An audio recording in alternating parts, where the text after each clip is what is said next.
Buenos días, hoy día vamos a ver las alteraciones electrolíticas. Es una clase bastante larga, trataremos de ajustarnos al tiempo.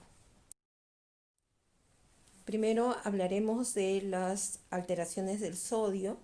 Recordar que es el principal catión del extracelular y su concentración normal es de 135 a 145 miliequivalentes por litro.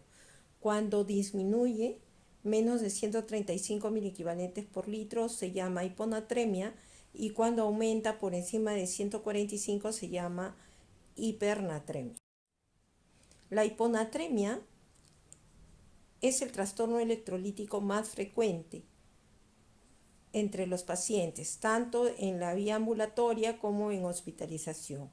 Se define como una concentración plasmática de sodio menor de 135 miliequivalentes por litro y que se acompaña de hipoosmolalidad. Existen clasificaciones según la gravedad, según el tiempo de desarrollo y según los síntomas. Según la gravedad es leve, moderada y severa.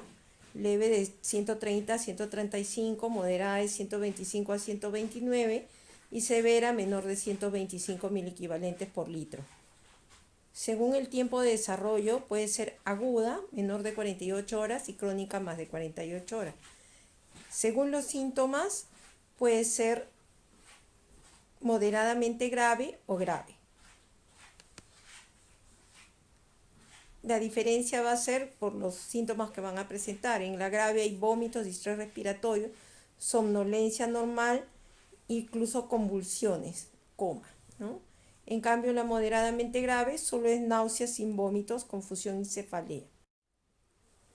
Como les venía diciendo, es el trastorno más frecuente. Más o menos representa 15 a 20% de los ingresos hospitalarios. 20% de hiponatremia se va a presentar en los pacientes críticos y se asocia a mayor movilidad y mortalidad. Por otro lado, también incrementa los costos médicos directos a 40% en 6 meses y a 46% en un año. Y como no van solo los trastornos electrolíticos aislados, también puede haber otras alteraciones metabólicas adversas que acompañan, como respuesta inotrópica negativa, disminución de la gluconeogénesis hepática, aumento de la resistencia a insulina y alteraciones del remodelamiento óseo. Pero también existen cuadros de pseudohiponatremia, cuando tenemos sodio plasmático disminuido con osmolalidad plasmática alta, como cuando hay la adición de un soluto impermeable como glucosa, manitol, glicerol o el radiocontraste. O podemos tener también adición de un soluto permeable, el sodio plasmático va a estar normal y la osmolalidad plasmática alta, como cuando ingresa urea, etanol, metanol o etilenglicol. O también puede presentarse una disminución del sodio plasmático con osmolalidad plasmática normal, como puede pasar cuando hay dislipidemias o hiperproteinemias, como en las gamapotías o en el mieloma múltiple. Muy bien, vamos a ir remarcando solo la fisiopatología. Entonces, ¿qué tenemos? Una disminución de la concentración del sodio, y lo siguiente que deberíamos ver es la osmolaridad urinaria para ver cómo está funcionando la hormona antidiurética. Si la osmolaridad urinaria es tan baja como 50 miliosmoles por kilo, estamos viendo que no hay acción de antidiurética. ¿Cuándo se presenta? Cuando hay intoxicación por agua, tasa de filtración glomerular que puede haber aumentado, excreción obligatoria de solutos y capacidad de dilución renal alterada, o sea, está en su máxima expresión. Por el otro lado, tenemos una osmolalidad urinaria mayor de 50 miliosmoles por kilo con acción de antidiurética. Entonces, cuando tenemos eso, tendremos que ver el volumen circulante efectivo. Si está normal, si está disminuido o aumentado.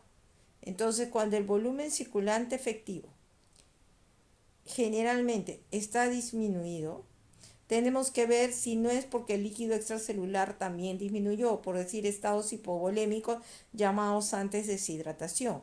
O podemos tener el líquido extracelular normal, pero el volumen extracelular disminuido, como en insuficiencia adrenal o hipotiroidismo, ¿no? O podemos tener estados donde hay disminución del volumen circulante efectivo, pero con edemas, con estados edematosos como insuficiencia cardíaca, como síndrome nefrótico, como cirrosis hepática. Ahora vamos a ver el otro grupo, donde la osmolalidad urinaria es mayor de 50, hay hormona antidiurética actuando y el volumen circulante efectivo está normal. Aquí justo corresponde la secreción inapropiada de la hormona antidiurética. Generalmente se ven patologías de pulmón o en patologías de cerebro o en algunos fármacos, como veremos más adelante. Aquí están, esos son lo que les decía: neoplasias, trastornos pulmonares del sistema nervioso y fármacos que pueden ocasionarnos secreción inapropiada de hormona antidiurética, que es una causa bastante frecuente en la clínica. Ahora veamos el cuadro clínico. ¿Cuáles son los síntomas de hiponatremia? Letargia, apatía, desorientación, calambres musculares, anorexia, náuseas, agitación. Y los signos: compromiso del sensorio, disminución de los reflejos osteotendinosos, respiración de Cheyne-Stokes, hipotermia, reflejos patológicos, convulsiones y parálisis pseudobulbar. La mayoría de desmielinización, o si corregimos rápido la hipernatremia, edema cerebral. Rapidito, ahí está cómo es el enfoque. Siempre para la hiponatremia hay que medir la osmolalidad plasmática, porque la hiponatremia verdadera tiene que ir acompañado de un estado hiposmolar. Muy bien. Y luego vamos a ver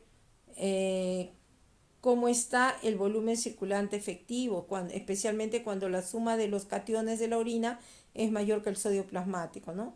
Si está disminuido el volumen circulante efectivo, ya sabemos que las pérdidas pueden ser menores de 20 miliequivalentes de sodio y cloro, o sea, está ahorrando, y puede ser cuando hay pérdidas extrarrenales, o el sodio urinario y el cloro urinario puede ser mayor de 20 miliequivalentes por litro, y nos está diciendo que hay un problema a nivel renal, ya sea por pérdida renal per se, uso de diuréticos, insuficiencia suprarrenal o nefropatía. Cuando el volumen circulante efectivo es normal o alto, estamos hablando de secreción inapropiada de hormona antidiurética. El tratamiento de una hiponatremia va a depender de la causa de la hiponatremia, en cuál de los grupos se clasifica, qué grado de hiponatremia tenemos, si es severa o moderadamente severa. ¿No es cierto? Eso es lo que interesa.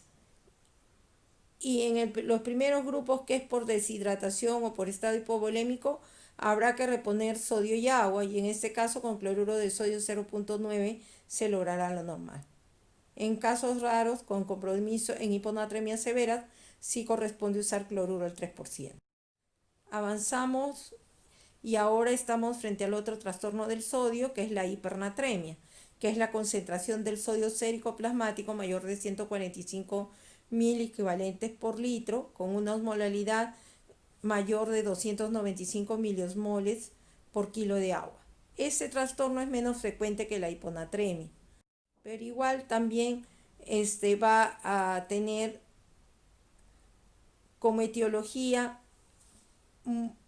el que no se secrete la hormona antidiurética, y eso se llama diabetes insípida. La diabetes insípida puede ser central si el daño es a nivel del sistema nervioso central, a nivel cerebral, o si es diabetes insípida nefrogénica, si es que el receptor B2 del túbulo cortical está dañado. Cualquiera de los dos me va a dar diabetes insípida. ¿Qué quiere decir? Que se pone más volumen de agua, ¿no? Se pierde agua más que solutos. Entonces, ¿cómo es la fisiopatología de la hipernatremia? Es un desbalance entre el sodio corporal total y el agua. Una ingesta rápida de sodio hipertónico con tiempo insuficiente u oportunidad para beber agua, por decir la gente que se ahoga en el mar. Un defecto en la sed o incapacidad para beber agua, como puede suceder en los extremos de la vida, ¿no? En los lactantes o recién nacidos y en los ancianos. Una ingesta insuficiente de agua para cubrir las pérdidas renales o extrarrenales de agua también nos va a dar hipernatremia.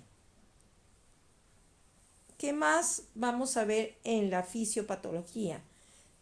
Que se regula mucho con los mecanismos de la sed y la hormona antidiurética, Como hay un incremento de la osmolalidad, esta debería ser que se secrete en el hipotálamo la hormona antiurética y de esa manera se realice una mayor reabsorción del agua a nivel del túbulo distal y colector. O se aumente la sed para que se aumente la ingesta del agua y cuya finalidad será regresar al estado estable. Y hemos visto que la adaptación neuronal se da en 48 horas y generalmente a expensas de los osmolitos orgánicos, ¿no? Para tratar de mantener estable la osmolalidad entre el extracelular y el intracelular. El mayor riesgo del edema cerebral es en los 2 primeros días. Otra vez, el cuadro clínico puede ser muy general y básicamente va a afectar al sistema nervioso central y al sistema nervioso periférico. Puede haber fiebre, náuseas, vómitos, sed intensa, y a nivel central puede haber letargia, cefalea, irritabilidad, desorientación, confusión, complicaciones hemorrágicas locales, convulsiones, estupor, coma.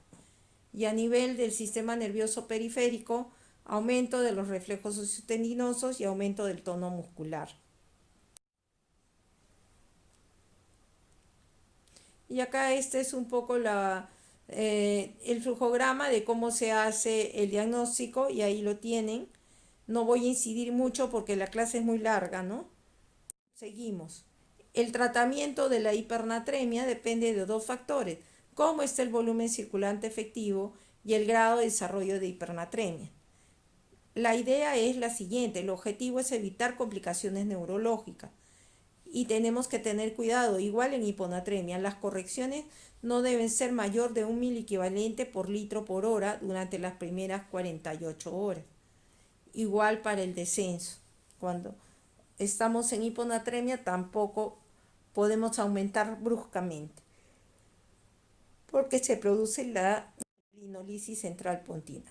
¿Qué cosa es lo que calculamos cuando estamos frente a una hipernatremia? El cálculo del déficit de agua libre, que quiere decir que cuánta agua falta para que ese sodio que está en 150 o 160 regrese a 140. Esta es la fórmula: sodio actual entre sodio ideal menos 1 por agua corporal total. Cuando hay disminución del volumen circulante efectivo, o sea, hay estado hipovolémico, la reposición es con cloruro de sodio al 0.9%. Después de ese primer momento que logramos estabilizar a nuestro paciente hemodinámicamente, ya podemos usar soluciones hipotónicas. Ahora vamos a ver las alteraciones del potasio, el principal catión intracelular. Ya sabemos que es el segundo catión más abundante del cuerpo y está a nivel de los músculos, básicamente. Un hombre de 70 kilos puede tener 3.500 miliequivalentes de potasio. El 98% está en el intracelular y 2% en el extracelular. Tiene que ver con las funciones metabólicas de las células, la acción óptima de las enzimas para el crecimiento y división y el mantenimiento normal del volumen celular, ¿no? Porque se va a manejar gracias a la bomba de sodio-potasio ATPasa. Su requerimiento diario es 40 a 50 milimoles por día. Cuando hablamos de los trastornos, primero vamos a hablar de lo normal. El potasio normal es de 3.5 a 5 miliequivalentes por litro. Será hipocalemia cuando la concentración del potasio sea menor de 3.5 miliequivalentes por litro. Y será hipercalemia cuando esta concentración sea mayor de 5 miliequivalentes por litro. En relación al potasio, tenemos que hablar siempre de los factores reguladores de la homeostasis del potasio. Ya sabemos que se maneja el balance del potasio, la ingesta, que ya hemos dicho que es 40 a 50 milimoles por litro. De estos van a ingresar al tubo digestivo y ahí se va a producir la reabsorción del potasio y también va a haber un intercambio entre el intracelular y el extracelular gracias a la bomba de sodio-potasio ATPasa.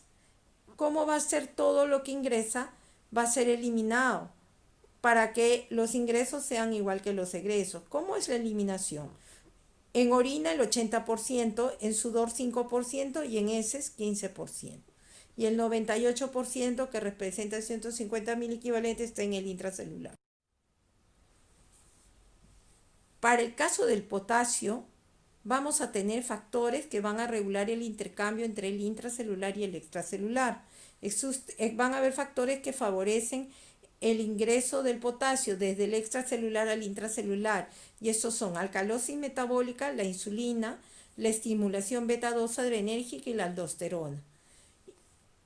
Al contrario, existen también factores que van a favorecer la salida del potasio del intracelular al extracelular, y aquí está la acidosis metabólica, la hiperosmolalidad extracelular, los agonistas alfa-adrenérgicos y la lisis celular, que puede ser tumoral, rhabdomiolisis o hemólisis. Y además existen otros factores que van a regular la secreción distal del potasio. Uno es la ingesta de potasio en la dieta, la concentración del potasio plasmático, el pH sistémico, el flujo tubular distal y el aporte distal de sodio, la excreción de aniones no reabsorbibles y la aldosterona, que actúa a nivel tubulidistal y el tubulicortical. Ya hemos dicho que la principal eliminación del potasio es a nivel renal. Normalmente el 90% del potasio filtrado se reabsorbe en el túbulo proximal, y en el túbulo distal es donde se secreta y se hace la regulación final para la eliminación si en caso tenemos excesos de potasio. ¿Quiénes influyen? Va a influir mucho el flujo tubular distal y el aporte distal de sodio, ¿no? Porque para el intercambio se va a tener que reabsorber sodio y eliminar potasio. ¿Quién interviene también en esto? La aldosterona, ¿no?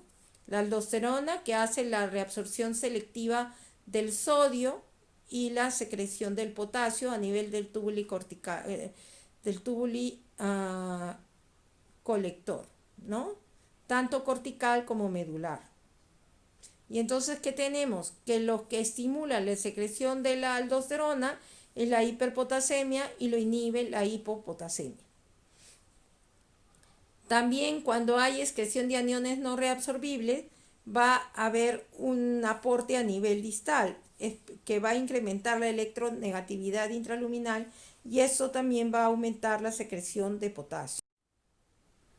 Veamos rápidamente los trastornos. Hipocalemia, ya dijimos, cuando la concentración es menor de 3.5 miliequivalentes por litro, y puede ocurrir por tres mecanismos: redistribución hacia el espacio intracelular, pérdidas extrarrenales, habitualmente digestivas, ¿se acuerdan? Eliminación 15%, o pérdidas renales, eliminación 80%. Estas son todas las causas: redistribución, eliminación renal y gastrointestinal. Para remarcar, en la eliminación renal, diuréticos y fármacos con efecto mineralocorticoide. Algunos antibióticos que pueden influir para la eliminación, especialmente en los antifúngicos, anfotericina B.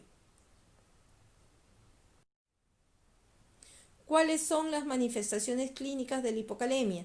Generalmente hemos dicho que van a estar concentrados mucho en los músculos, especialmente en el músculo cardíaco, ¿no? Y entonces tendremos que las anomalías que vamos a ver son electrocardiográficas.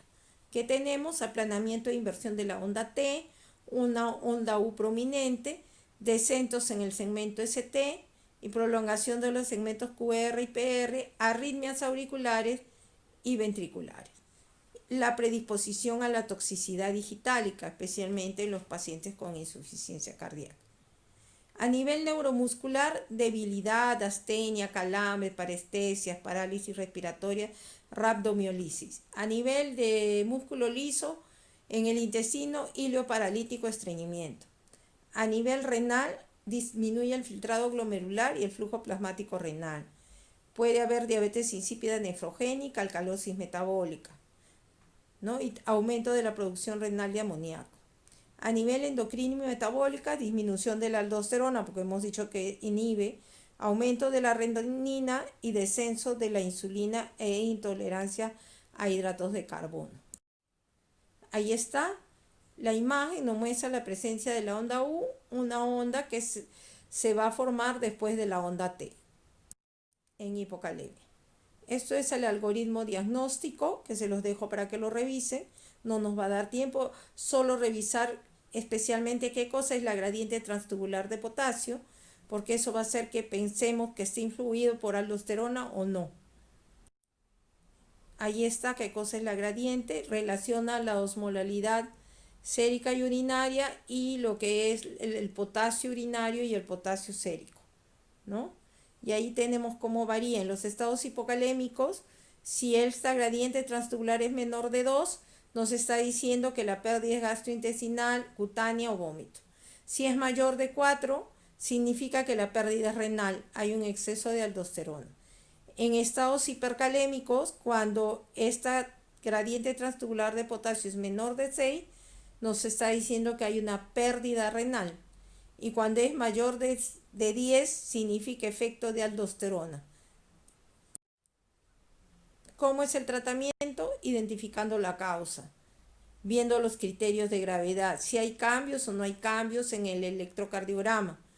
Si hay cambios en el electrocardiograma, la reposición será con cloruro de potasio endovenosa. Si no hay esto, la reposición podrá ser por vía oral. Ahora veamos la hipercalemia. La hipercalemia es cuando la concentración sérica de potasio es mayor de 5 miliequivalentes por litro. Alguna literatura señala 5.5. ¿Cuál es la importancia de ese trastorno? Es la más grave de las alteraciones electrolíticas porque puede provocar arritmias ventriculares fatales en minutos, o sea, ocasiona la muerte. Se puede presentar en 0.5 a 1% de los pacientes que entran en urgencias y el 2% de los pacientes que ingresan con hipercalemia fallecen a causa de la misma. La hipercalemia puede aparecer en pacientes ambulatorios y hospitalarios y puede variar la incidencia entre 1 y 10%. Ahora, la incidencia está aumentando en la población anciana tratada con múltiples fármacos, ¿no?, que van a favorecer la hipercalemia, como son los inhibidores de la enzima convertidora, los bloqueadores de la angiotensina, los inhibidores de la renina o los diuréticos ahorradores de potasio. También aquí las manifestaciones van a ser trastornos en la conducción cardíaca y la función neuromuscular. Y aquí lo importante es la valoración con el electrocardiograma, ¿no?, para ver la cardiotoxicidad de la hipercalemia. Cuando es grave puede producir arritmias ventriculares fatales. En el sistema neuromuscular puede dar parestesias, debilidad e incluso parálisis. La debilidad muscular proximal es un síntoma clave, especialmente en los pacientes renales. Cuando se descuidan de la dieta pueden hacer hipercalemia con parálisis. Entonces, cuando tenemos potasio mayor de 5.5 miliequivalentes por litro, primero lo que tenemos que ver es si hay alguna lisis de célula sanguínea o no. Si es no, nos toca valorar la gradiente transtubular de potasio, ya señalamos cómo. Y si tenemos que sí hay lisis, ya sabemos que va a ser una pseudohipercalemia, porque pueda que la muestra esté hemolizada, que haya leucocitosis severa o trombocitosis severa. Estos son los cambios en el EKG. Lo primero que tenemos es una onda T en tienda de campaña que se hace picuda. Eso quiere decir que es mayor en altura de 1/3 del QRS. Eso es una onda T picuda. Luego vamos a tener que se aplana la onda P, desaparece la P y se ensancha el QRS. ¿Cuánto? Mayor de 0.12. Y luego de ahí se prolonga el PR y se vuelve un ritmo ventricular. Hay una fibrilación ventricular. Son cambios en el EKG y hay que actuar rápido, ¿no? El tratamiento va a depender mucho de qué estamos viendo en el electrocardiograma. Cuando ya hay cambios y este está en 7, por lo menos hay que actuar rápido. Y entonces vamos a usar dos formas de tratamiento. Tenemos así, miren. En primer lugar tenemos las sales de calcio, que es el gluconato de calcio, que antagoniza el efecto cardíaco de la hiperpotasemia. Luego tenemos otro grupo de fármacos que desplazan el potasio del extracelular al intracelular, Y ahí tenemos los beta 2 agonistas como el salbutamol, la insulina con glucosa, porque no podemos poner la insulina sola, porque si no le daría hipoglicemia. Y el bicarbonato de sodio, que especialmente funciona mejor si es que hay acidosis metabólica. Esos son los que van a redistribuir o desplazar el potasio al interior de la célula. Y luego tenemos los que eliminan el potasio del organismo, que son los quelantes intestinales, el poliestireno sulfonato de calcio o resincalcio, o el kayexalate, que es intercambia sodio por potasio, ¿no? ¿Cómo se dan? Se dan en forma oral o en forma de enemas. Luego tenemos los diuréticos de asa, la furosemida, la bumetamida o la torasemida, ¿no? Que sacan potasio del cuerpo por vía renal.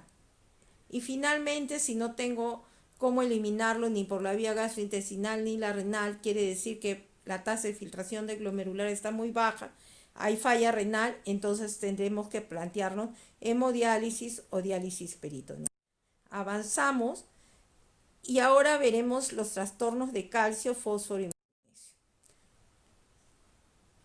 Lo importante cuando hablamos de calcio, que es otro cation que está en menor cantidad en el extracelular, vamos a recordar que va a estar regida por 3 hormonas calciotropas: la hormona paratiroidea o PTH, el calcitriol, que no es otro que la vitamina D hidroxilada en el riñón, y la calcitonina, que se produce en la tiroides, que actúa sobre todo en 3 lugares: intestino, hueso y riñón. ¿No es cierto? En esta homeostasis del calcio, la regulación, vamos a tener que la paratormona se va a secretar si cae la concentración del calcio, si hay hipocalcemia, ¿no? ¿Y qué cosa hace? Va a aumentar la reabsorción ósea, va a aumentar la absorción intestinal de calcio y la reabsorción tubular de calcio en los túbulos distal y colector, ¿no? También una acción fosfatúrica, o sea, elimina calcio en la orina, no, fósforo en la orina, ya que disminuye la reabsorción tubular del fósforo. También se regula con el calcitriol. La hiperfosfatemia estimula la secreción de paratormona y la hipofosforemia disminuye los niveles de ARN mensajero de la paratormona.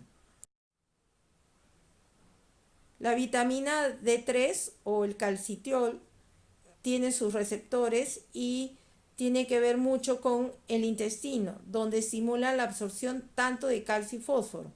En el riñón también va a estimular la reabsorción de calcio y fósforo.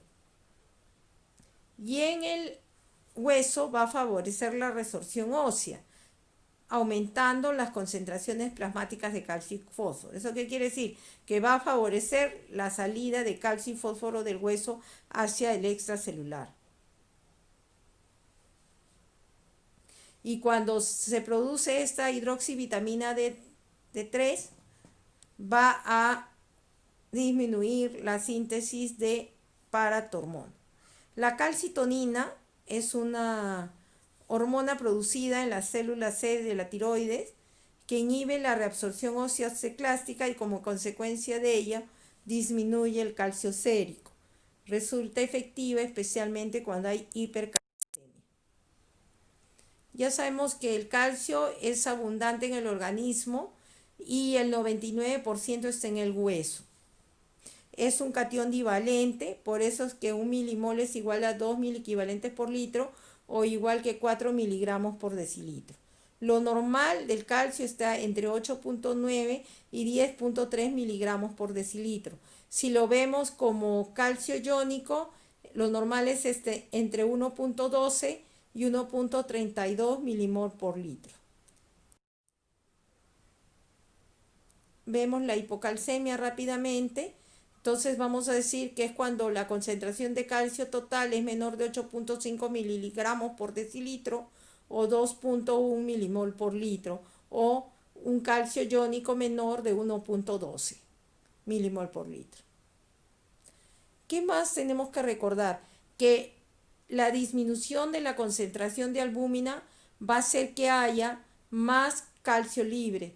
Por lo tanto, siempre tenemos que tomar en cuenta el nivel de albúmina para corregir.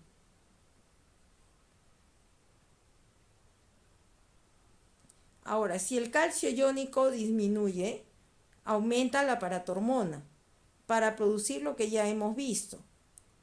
Aumento de la resorción ósea, aumento de la absorción intestinal de calcio mediado por la producción de hidroxivitamina D y también disminución de la excreción urinaria de calcio, porque aumenta la reabsorción de calcio en el túbulo distal. De esa manera trata de compensar la hipocalcemia.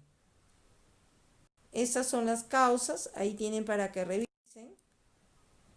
También tenemos la paratormona, se puede elevada especialmente en hiperparatiroidismo secundario en respuesta a la hipocalcemia. Tenemos ahí el déficit de vitamina D, la resistencia a la vitamina D, resistencia a la acción de la paratormona y pérdida de calcio en la circulación. Existen fármacos que podrían dar hipocalcemia, sí, los ligantes del calcio, los inhibidores de la resorción ósea como los bifosfonatos, la calcitonina, la plicamicina, el nitrato de gal, el cinacalcet, el cisplatino, la furosemida, los glucocorticoides y el foscarril. ¿Cuáles son los síntomas y signos en una hipocalcemia? Generalmente están relacionados al sistema nervioso y neuromuscular. Se manifiesta con tetania o sus equivalentes. Entonces, en la tetania, lo que latente, que no se hace evidente, la podemos sensibilizar buscando los signos de Chebostek y Trousseau. Los equivalentes de tetania pueden ser contracción palpebral, fotofobia, visión doble, laringoespasmo, broncoespasmo, ¿no? Dolor abdominal, porque hay contracción de los músculos, pseudosíndrome de Raynaud, o podría haber crisis migrañosas o pérdidas de la conciencia de breve duración. También produce cambios en el electrocardiograma, donde hay un alargamiento del QT a consecuencia del alargamiento del ST. Cuando es crónica, normalmente es asintomática, porque la concentración del calcio iónico es normal o casi normal, porque los síntomas van a depender del nivel del calcio iónico. Y aquí están los cambios en el EKG. El segmento ST y el intervalo QT están prolongados. ¿Cómo se hace el diagnóstico? Midiendo el calcio sérico o el calcio iónico, que ya les he dicho que el que es responsable de la sintomatología es el calcio iónico, ¿no? Y cuando vamos a hacer esto, tenemos que tomar en cuenta qué historia clínica es, cómo están los niveles de fósforo, magnesio y PTH. Si la paratormona es alta y el fósforo normal o bajo, déficit de vitamina D, enfermedad hepatobiliar, mala absorción. Si la paratormona es alta y el fósforo elevado, enfermedad renal, hiperfosfatemia severa, pseudo hipoparatiroidismo. Cuando la paratormona es normal o baja, hipoparatiroidismo. Cuando el magnesio es bajo, completar el diagnóstico y tratar a ambos. Ahora veamos la inversa, el otro trastorno, la elevación del calcio sérico. Entonces se va a definir hipercalcemia cuando el calcio total está por encima del límite superior de normalidad, es decir, mayor de 10.5 mililitros por litro o 2.6 milimoles por litro. Y cuando hablamos de calcio iónico, cuando es mayor de 5.6 miligramos por decilitro o 1.32 milimol por litro. Es un problema relativamente frecuente. Se va a detectar en 0.05 a 0.6% de la población general y aumenta un poquito cuando ya se trata de pacientes hospitalizados, hasta un 3.6%. Generalmente cuando evidenciamos hipercalcemia, 2/3 de ellas pueden estar asociados a malignidad. Y el cuadro clínico va a afectar sistema nervioso central, sistema nervioso periférico y el cardiovascular y pulmonar. En el sistema nervioso central hay depresión, alteraciones del comportamiento y de la memoria, disartria, confusión, convulsiones e incluso coma. En el sistema nervioso periférico, debilidad muscular y disminución de los reflejos. En el sistema cardiovascular y pulmonar, acortamiento del intervalo QT, hipertensión arterial. ¿Por qué? Porque aumenta el tono de la musculatura lisa del vaso. Pueden haber calcificaciones valvulares si es que la hipercalcemia es crónica. Y esto también puede depositarse en el pulmón y en las arterias.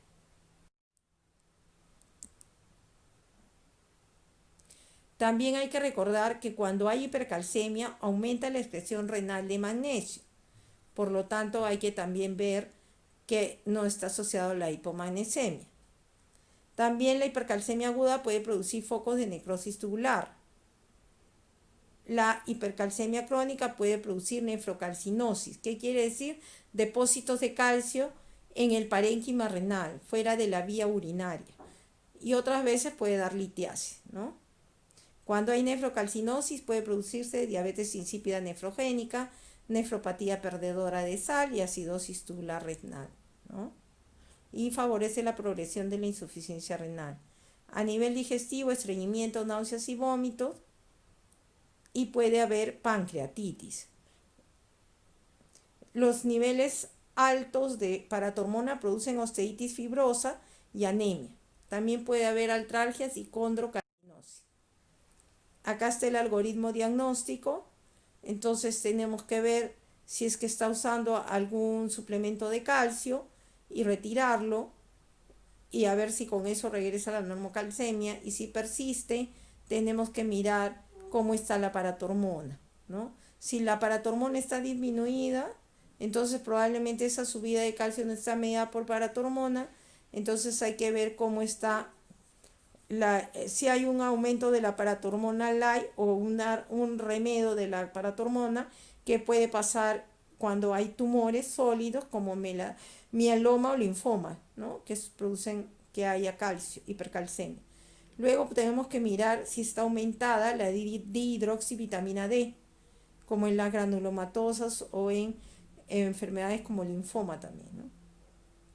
Si solo está aumentada la 1,25 vitamina D, que puede ser una intoxicación por vitamina D si están tomando suplemento. Cuando vemos que están normales tanto la paratormona como la vitamina D, habría que ver si no hay una hormona que está haciendo que se produzca, como que el feocromocitoma, la enfermedad tiroidea, el Addison, la acromegalia.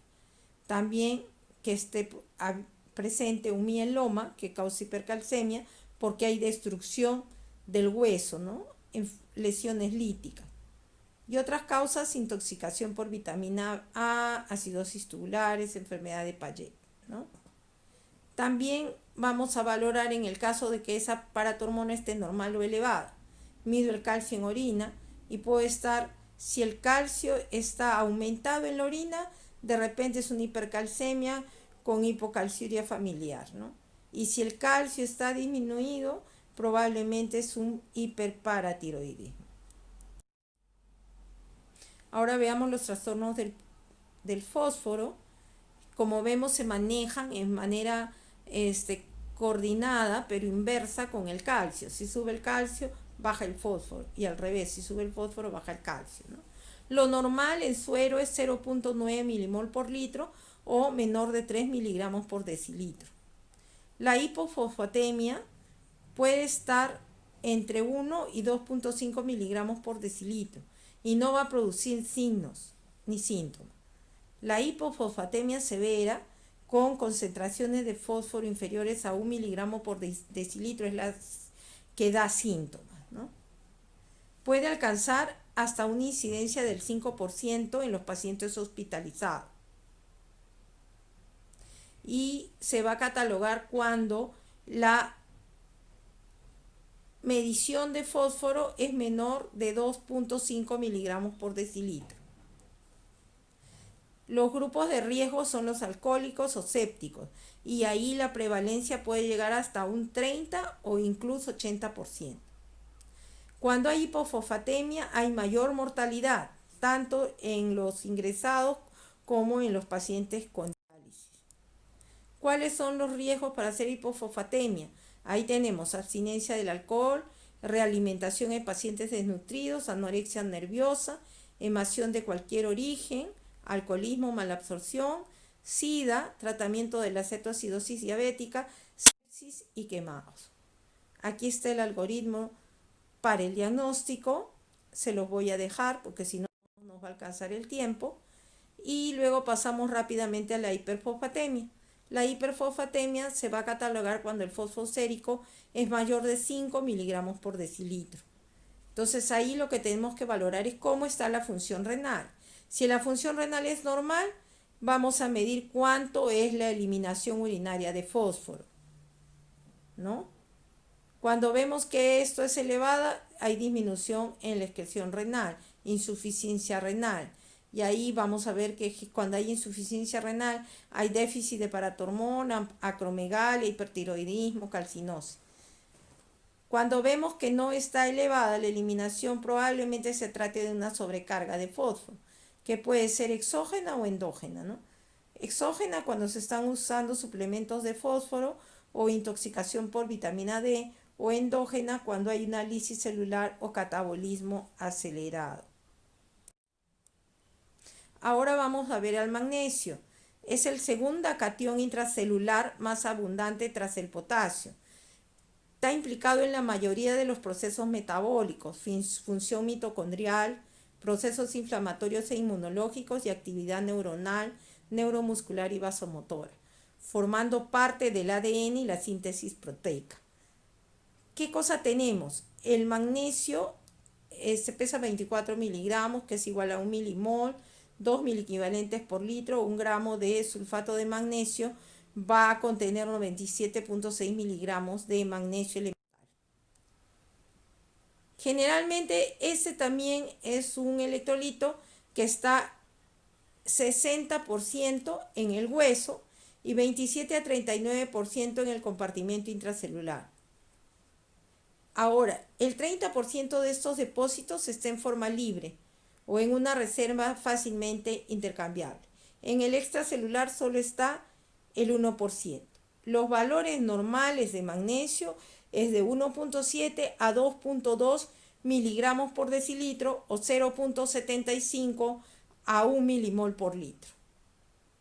Generalmente está unido a proteínas en un 30% y 70% es difusible.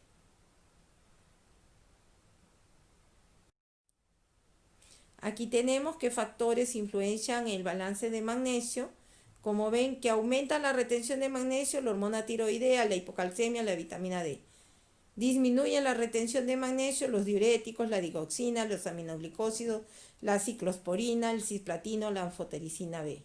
Y factores que disminuyen la retención del magnesio también es la expansión del volumen, acidosis metabólica, la insuficiencia renal, la hipercalcemia, la depresión de fósforo, etc. Es cuando el magnesio es menor de 1.9 o 2.2 miligramos por decilitro, ¿no? ¿Qué vamos a mirar? ¿Cómo es la magnesiuria? Si bota mucho magnesio, hay que ver de qué se trata. Probablemente nos indica que se deba a pérdida renal. Y cuando la eliminación es menor del 2%, nos está diciendo que lo está ahorrando y probablemente las pérdidas sean gastrointestinales o de la piel. Ahora veamos la otra situación, que es la hipermagnesemia. Aquí la concentración del magnesio va a ser superior a 4 a 6 miligramos por decilitro. ¿Qué cosas va a acompañar? Puede haber hipotensión, náuseas, vómitos, enrojecimiento facial y retención urinaria. Los trastornos del magnesio se van a basar en los hallazgos del laboratorio y en